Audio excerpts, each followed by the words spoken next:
오늘 본문의 말씀을 중심으로 충성이라는 제목으로 말씀의 은혜를 함께 나누겠습니다. 우리 앞뒤로 좌우로 한번 이렇게 인사할까요? 충성합시다. 이렇게 인사하시기 바랍니다.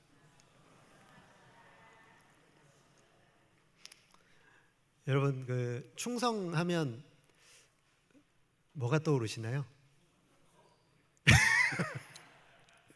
하려고 그랬는데 이상호 장로님 먼저 해버리셔가지고 충성 이렇게 하잖아요. 예. 근데 군기가 좀 들어 보이십니까? 예.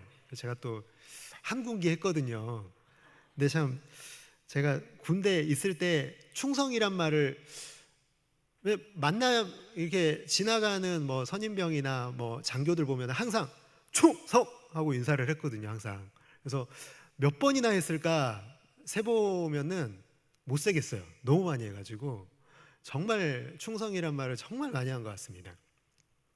그럼 여러분, 제가 군대에 있을 때 진짜 충성스러웠을까요? 아니었을까요? 왜 아니라고 생각하시는 거예요? 아니, 뭘 보고 아니라고? 제 마음은 겉으로는 어땠을지 모르지만 제 마음은 항상 언제 기회를 봐서 이렇게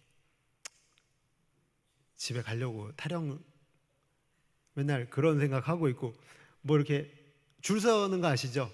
군대에서는 줄을 잘 서야 되니까 어떻게 하면 빨리 좀 줄을 설까?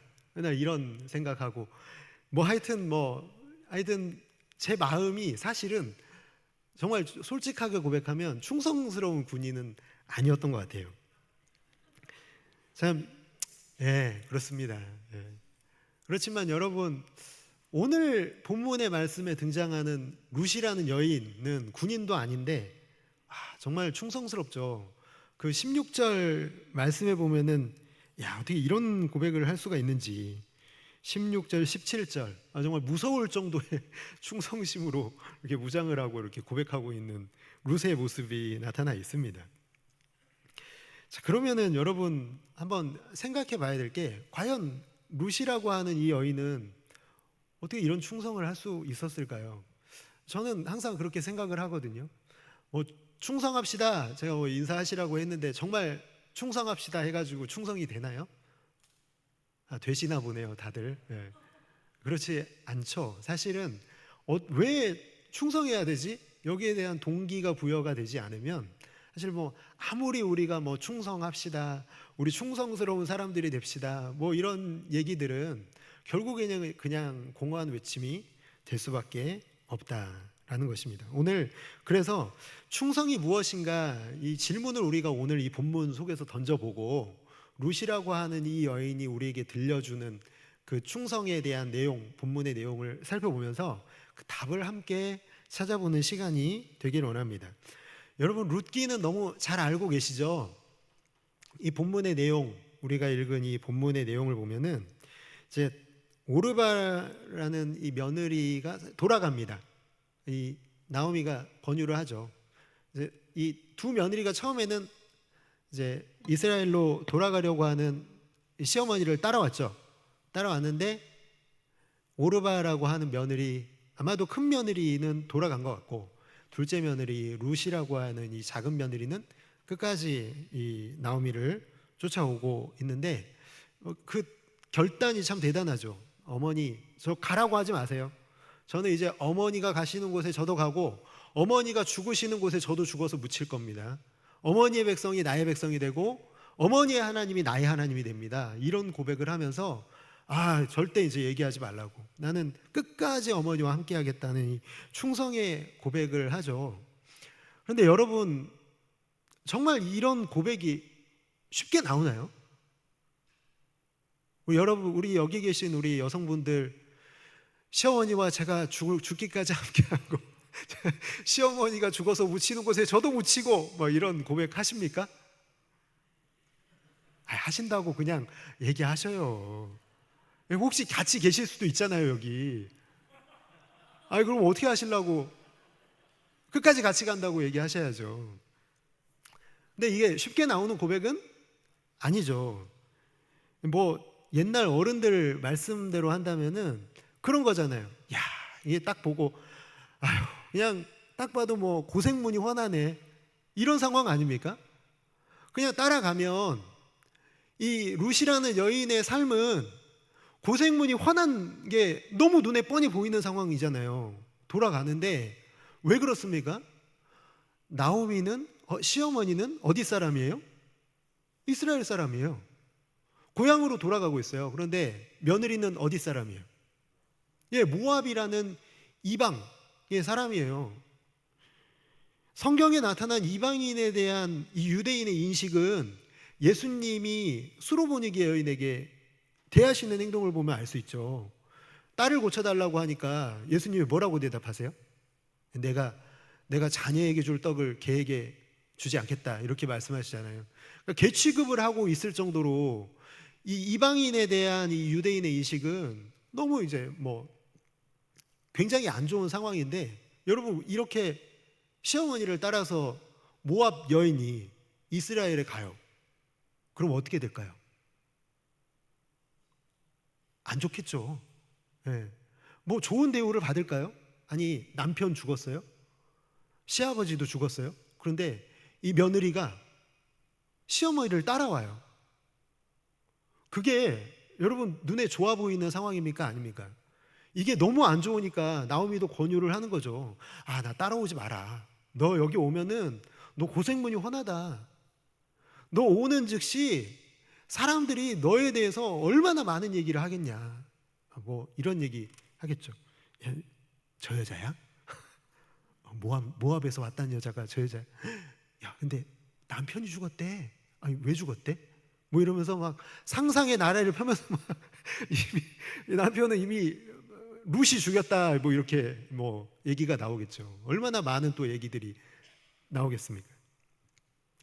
돌아가서요, 아무리 수모를 참고 견딘다고 해도 이 룻이라는 여인이 남편을 만나서 결혼할 수 있는 확률이 있을까요, 없을까요? 여러분 정말 극히 불가능에 가까운 수치가 되지 않을까요? 여러분 가서요, 이 룻이라고 하는 여인은 이 시어머니와 함께 이스라엘로 가면 이 여인에게 좋을 이유가 단 한 가지도 없어요. 단 한 가지도요. 그냥 다시 한번 말씀드리지만 돌아가면 여러분 고생문이 훤한 상황이잖아요. 이스라엘로 간다는 것은 가족을 버리는 거고요, 그녀가 믿었던 종교를 버리는 거고요, 그녀가 함께 했던 살아왔던 그 모든 생활 환경을 버리고 낯선 곳으로 온다는 것인데요, 이런 결정을 한다는 것은 그냥 충성이라는 말로만으로는, 이 단어 하나만으로는 설명이 되지 않는 거예요. 이 충성을 하게 된 원인이 어디에 있냐라는 거죠. 정말 힘든 이 결정, 왜 룻이 내리게 된 것일까? 여기서부터는 이제 성경에 나와 있지 않은 부분을 우리가 상상력을 동원해서 한번 생각해 볼 부분은 뭐냐면은, 룻이 보기에 시어머니 나오미는 어떤 사람이었냐면 정말 신앙의 사람이었던 거예요. 여러분, 그녀와 시어머니와 며느리가 시어머니를 따라서 돌아온다는 것은 시어머니를 그만큼 신뢰한다는 얘기겠죠. 그녀가 지금까지 보여준 그 행동, 신뢰와 사랑이 넘치는 행동, 그녀가 지금까지 해왔던 그 삶의 모습을 통해서요, 이 룻은 그 모습을 보면서 정말 놀라움의 연속이었으리라 생각이 됩니다. 아들들이 죽었을 때 한번 생각해 보세요. 너희들이 어떻게 했으면 내 아들을 죽도록 놔뒀냐, 뭐 시어머니가 이런 원망할 수도 있지 않겠어요? 너 다시는 내 눈앞에 나타나지 마라. 너는 내 아들을 뭐 이러면서 죽인 것도 아닌데, 그러면서 이런 얘기를 하는 게 아니라 오히려 며느리를 위로하고, 이 며느리가 이 아들들이 죽은 상황에서도 이 시어머니는 며느리를 감싸는 그런 행동을 했을 것이라고 너무나 확실하게 생각해 볼 수가 있겠죠. 오늘 본문에서도 보면은 두 며느리에게 돌아가라고 권면하는데 거기 보면 뭐라고 되어 있습니까? 내 마음이 아프다. 나는 돌아가는데 너희가 나와 함께 가는 게 마음이 아프다. 너희는 지금 미래가 창창하지 않냐? 돌아가라. 이렇게 권면하잖아요. 같이 가면 좋죠. 혼자 돌아가는 것보단 같이 가는 게 좋잖아요. 근데 이 나오미는 이미 룻을 생각해서 그녀를 향한 계획을 따라가라고 이렇게 권면하고 있는 모습이 나타나 있습니다. 여러분, 그러면서 왜 나오미는, 왜 시어머니는 왜 다른 시어머니들과 다를까? 왜 나오미라고 하는 저 여인, 이 이스라엘에서 온 이 여인은 왜 모압에 있는 시어머니들과 다를까? 이유가 딱 하나밖에 없는 거예요. 여러분, 그게 뭘까요? 하나님을 믿는 믿음의 사람이었다는 거예요. 그녀의 삶에 늘 하나님의 사랑과 하나님의 은혜와 하나님의 신실하심이 그녀의 삶 속에서 모압이라고 하는 환경 속에서도 계속해서 나타나고 있었다.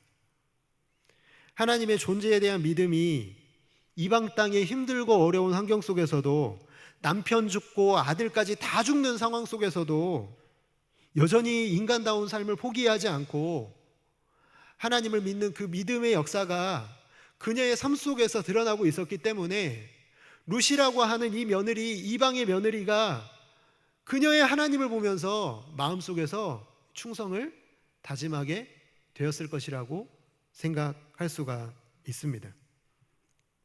그렇기 때문에 룻은 돌아가면, 시어머니를 따라가면 고생문이 훤히 열린 상황이지만 그럼에도 불구하고 시어머니와 함께 가는 것, 시어머니가 믿고 있는 그 하나님을 내가 나의 하나님으로 믿고 따라가는 그 길이 두렵지 않은 거예요.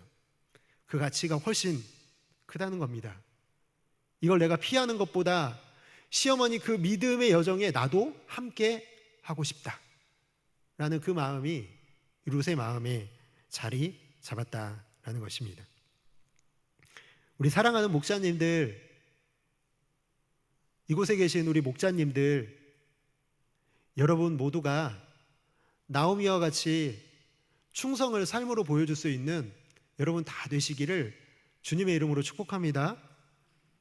목장은 밭 같아요. 거기에 씨를 뿌리면 여러분 그곳에서, 그 모판에서 아름답게 자라나는 룻이 있다라는 거예요. 목자님들의 그곳에 심겨지면 목자님들을 통해서 그곳에서 수많은 룻의 역사가 나타나게 된다라는 거예요. 그 충성스러운 사람들이 우리 사랑하는 목자님들의 삶을 보면서 자라나고 있는 거예요.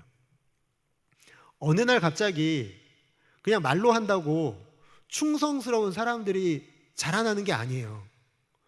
우리 매일의 삶의 순간마다 내가 하나님 앞에서 하나님을 의지하고 하나님께 순종하고 하나님을 바라보고 하나님 때문에 어려운 상황 가운데서 참고 견디고 신뢰하고 의지하는 그 모습을 보면서 룻과 같은 충성스러운 사람들이 세워져 가게 되는 줄을 믿습니다.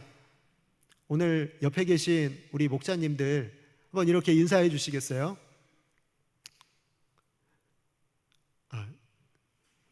어떻게 인사하실래요? 자, 시작. 결국 그거군요. 정말 우리가 나오미와 같이 충성스러운, 정말 나오미와 같이 삶으로 보여줄 수 있는 사랑하는 우리 목자님들 다 되시기를 주님의 이름으로 축복합니다. 제가 예전에 저희 어머니가 그때가 참 많이 생각나요. 저희 어머니 구역장을 하셨거든요. 구역장이 처음 구역장이 되니까 얼마나 막 그 마음에 뜨겁고 불타고 올랐겠어요. 근데 그때 어머니가 이제 두 분을 전도하셨어요. 첫 번째 분은 친구분, 동네에서 만난 그 친구분이 한 분 계시고 그분을 전도했고, 또 한 분은 놀이터에서 이렇게 아기 엄마를 전도를 하셨어요. 그래서 이 두 분이 오셨는데 친구분은 한 3주쯤 나오다가 안 나오시더라고요. 그런데 이 아기 엄마는 정말 몇 번 이제 집에까지 오셔서 구역 예배 드리시면서 나중에는 이 구역장이 되셨어요. 저희 어머니가 잘 가르치셔가지고 나중에는 아주 충성스러운 일꾼이 되어가는 모습을 제가 옆에서 지켜봤거든요. 여러분, 제가 지켜본 결과 방법은 하나밖에 없더라고요. 충성스러운 사람을 길러내려면 그 사람이 충성스러워야 된다는 거예요. 이 원리는 절대 변하지 않습니다. 내가 충성스럽지 않으면 누구도 충성스러운 사람을 만들 수가 없어요. 여러분, 아무리 말로 충성된 사람이 됩시다 아무리 얘기해도 삶이 따라오지 않으면 아무도 세울 수가 없습니다. 사랑하는 성도 여러분, 여러분의 충성을 삶으로 보여주시기를 주님의 이름으로 축복합니다. 우리 목자님들 뿐만 아니라 여기 계시는 모든 우리 일꾼들이 정말 하나님 앞에 충성되게 되셔서 정말 여러분의 목장 가운데 모판이 그 충성스러운 룻과 같은 일꾼들로 가득 세워지게 되시기를 주님의 이름으로 축복합니다.